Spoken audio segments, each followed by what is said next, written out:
बोलो जयकारा बोल मेरे श्री गुरु महाराज की जय। श्री सद्गुरुदेव भगवान की जय। गुरुमुखो, सारा कर्मों का खेल है। यह जन्म हमें कर्मों के अनुसार ही प्रदान हुआ है। जो भी फल मिलना है वो कर्मों के अनुसार ही मिलेगा। कर्म 3 प्रकार के होते हैं: संचित,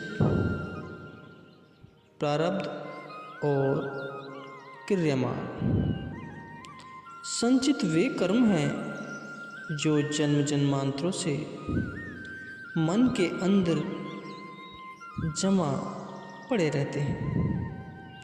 प्रारब्ध कर्म शरीर के भोग का नाम है और क्रियमाण कर्मों का संबंध वर्तमान काल से है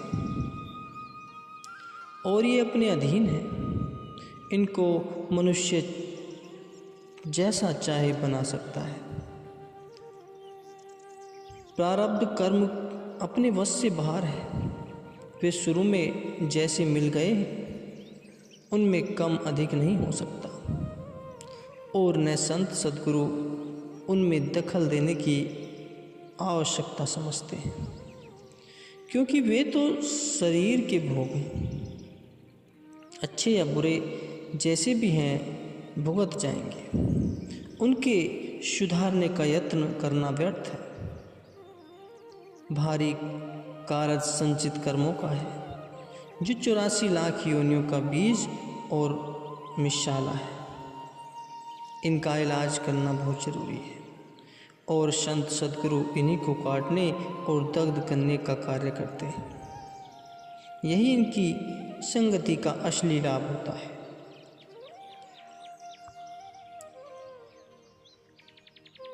एक बार की बात है गुरुमुखो, एक बार सकेत मंडी का राजा छठी पातशाही गुरु हरगोविंद साहिब जी महाराज जी के दर्शनों के लिए अमृतसर आया। सत्संग हो रहा था। उसने आते ही साष्टांग दंडवत की। गुरु महाराज जी ने उसके आने पर कुछ समय के लिए सत्संग बंद कर दिया और सेवकों को इशारा किया कि वे उसे आदर सत्कार के साथ गुरु के पास ले जाएं। राजा ने बड़ी श्रद्धा भक्ति के साथ गुरु के चरणों में प्रसाद और भेंट आदि चढ़ाया और आज्ञा पाकर सिंहासन के निकट ही बैठ गया। गुरु महाराज जी ने फिर सत्संग का सिलसिला आरंभ किया। स्वाभाविक उस घड़ी कर्मों की कथा का वर्णन हो रहा था। वचन विलास के सिलसिले में जब आपने कहा कि मनुष्य को अपने किए कर्मों का फल अवश्य भोगना पड़ता है, तो सुनकर राजा के मन में संदेह हो गया कि यदि महापुरुषों की शरण में आकर भी मनुष्य को अपने कर्मों का फल भोगना ही पड़ता है, तो फिर यहाँ आने का लाभ ही क्या हुआ। सद्गुरु उसके मन के भाव को जान तो गए, परंतु उस समय कुछ उत्तर नहीं दिया। सत्संग समाप्त हुआ। सत्संगी गुरु के चरणों को नमस्कार करके अपने अपने आश्रमों को गए। सत्संग के कार्यकर्ताओं ने गुरु की आज्ञा से राजा के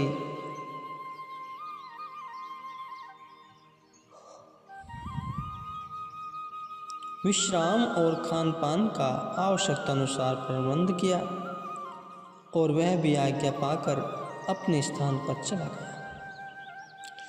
दूसरे दिन फिर सत्संग हुआ, परंतु राजा के मन में वही कल वाला प्रश्न खटक रहा था। इस कारण उसे सत्संग का कुछ भी रस नहीं आया।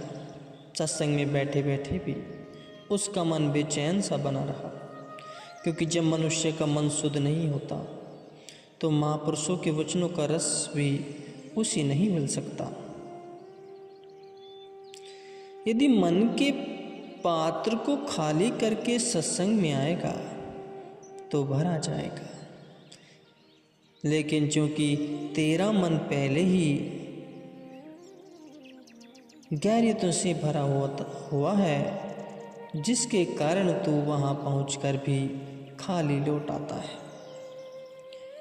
दूसरे दिन राजा सत्संग सुनने के पश्चात जब अपने आसन पर आया और भोजन पाकर सोया तो सोते हुए उसने एक स्वप्न देखा कि मैं एक चंडाल के घर में पैदा हुआ और बड़ा होकर मेरी शादी हुई और बच्चे हुए। फिर उन बच्चों का पालन पोषण और विवाह आदि किया, पोते देखे और फिर वृद्ध हो गया। बहुत कुटुंब बढ़ गया है और 100 साल की आयु हो जाने पर वहाँ ही मेरी मृत्यु हो गई है। यह सब कौतुक रात को सोते हुए स्वप्न के अंदर उसको दिखाई दिया। जब आँख खुली तो क्या देखता है कि न वह वन है और न ही वन की झोपड़ियाँ हैं, न वह घर है न ही वह द्वार है, न कुटुंब है न परिवार है, न कोई पैदा हुआ है न कोई मरा है। परंतु उस स्वप्न की रचना को देखकर उसके आश्चर्य की कोई सीमा नहीं रही। सोचने लगा, लोग कहते हैं कि दिन को जो कार्य किया जाता है वही रात को स्वप्न बनकर दिखाई देता है, या रात को जिस विचारों को लेकर मनुष्य सोता है उन्हीं के अनुसार स्वप्न भी देखता है। परंतु यहाँ तो न कोई ऐसा विचार था और न ही अपने जीवन में कभी ऐसे मनुष्य से संबंध हुआ है कि वह ख्याल रह गया। बहुत कुछ दिमाग लगाया लेकिन कोई बात समझ में नहीं आई। अंत में सब हाल गुरु महाराज जी के चरणों में कह सुना। गुरु महाराज जी सुनकर मौन रहे। गुरु हरगोविंद साहिब जी को शिकार खेलने का शौक था। जब 2-3 दिन राजा को वहाँ रहते हुए बीत गए तो एक दिन आप राजा को साथ लेकर घोड़ों पर सवार होकर वन की तरफ चल पड़े और भी सिख सेवक साथ थे। आपने सबको सुनाकर आज्ञा दी कि जिसके आगे से शिकार निकले वही उसका पीछा करे, दूसरे को उसके पीछे भागने की आज्ञा नहीं। यह मौज थी और इस मौज में भेद था और वही होना था जो उनको मंजूर था। अभी थोड़ी ही दूर गए थे कि राजा के आगे से एक हिरण उठा। राजा ने उसके पीछे घोड़ा दौड़ाया और भागते भागते साथियों से दूर निकल गए। जब राजा दूर निकलकर एक घने वन में पहुंचा तो वहां पर वह हिरण भी उसी की आंखों से ओझल हो गया। राजा कुछ तो स्वप्न की चिंता से चिंतातुर था, परंतु यहाँ आकर और भी विकलता बढ़ गई। सघन वन न मनुष्य की जाति, चारों ओर वन के भयानक पशुओं की गर्जना के शब्द। राजा घबरा गया और निराश होकर एक टीले के ऊपर जा चढ़ा। क्या देखता है कि दूर फासले पर धुआं निकल रहा है। उस धुएं को देखकर उसे कुछ धैर्य हुआ और नीचे उतरकर उसकी सीध पर चल पड़ा। जब निकट पहुंचा तो उसे वही स्वप्न की रचना के चिन्ह दिखाई देने लगे। जब और आगे बढ़ा तो वही वन और वही वन की झोपड़ियाँ नजर आईं जिनमें उसने 100 साल आयु बिताई थी। बड़ा विस्मय हुआ, अचंभित हुआ। जब अंदर गया तो वही बाल बच्चे और अपना सारा कुटुंब दिखाई दिया। उन्होंने देखते ही उसे पहचान लिया और घोड़े के चारों तरफ इकट्ठे होकर बाबा आ गया कहते हुए खुश होने लगे और परमात्मा का हजार हजार धन्यवाद करने लगे कि हमारा पिता फिर जीवित हो गया है। कोई उसके कपड़ों को खींचता है, कोई भुजा पकड़कर नीचे उतारना चाहता है, परंतु यह इस दशा को देखकर मन ही मन बड़ा अचंभित होता है। कोई बात समझ में नहीं आती। सोचता है इधर तो मैं संकेत मंडी का राजा हूँ और गुरु के दर्शनों के लिए अमृतसर आया हुआ हूँ, जिसको लगभग 7 दिन हो गए हैं, परंतु इधर यह परिवार भी मेरा ही है, इसमें भी कुछ संदेह नहीं है। 100 साल यहाँ रहा हूँ, फिर सोचता है मैं राजा हूँ, यह चंडाल जाती है, इनका और मेरा कैसा मेल। तात्पर्य यह है कि इसी घुमन घेर में पड़ा हुआ राजा व्याकुल हो गया। अब जाए तो किधर जाए और करे तो क्या करे। न रह सकता है न छूट सकता है। व्याकुलता के अथाह सागर में बहता हुआ गोते खा रहा है। बहु तेरे हाथ पांव मारता है कि कोई पकड़कर उसे किनारे लगाए, परंतु यहाँ तीसरा मनुष्य कहाँ है। उस समय उसकी व्याकुलता की कोई सीमा नहीं रही। इतने में उन्होंने यह खेल रचा था। वह अंतर्यामी सद्गुरु भी पीछे से आन पड़े। पूछा क्या झगड़ा है। उन लोगों ने हाथ जोड़कर कहा, हुजूर यह हमारा पिता है। आज तीसरा दिन है कि यह मर गया था, लेकिन यह हमारे सौभाग्य समझिए कि परमात्मा ने फिर उनको जीवित कर दिया है। अब यह हमसे अपना पल्ला छुड़ाना चाहता है और कहता है कि मैं तुम्हारा पिता नहीं हूँ, परंतु यह लाख पड़ा कहे हम कब छोड़ते हैं। महाराज यही झगड़ा है और कोई बात नहीं। गुरु महाराज जी बोले, यह तुम्हारा पिता नहीं है, यह तो अमुक देश का राजा है और हमारे साथ शिकार खेलने आया है।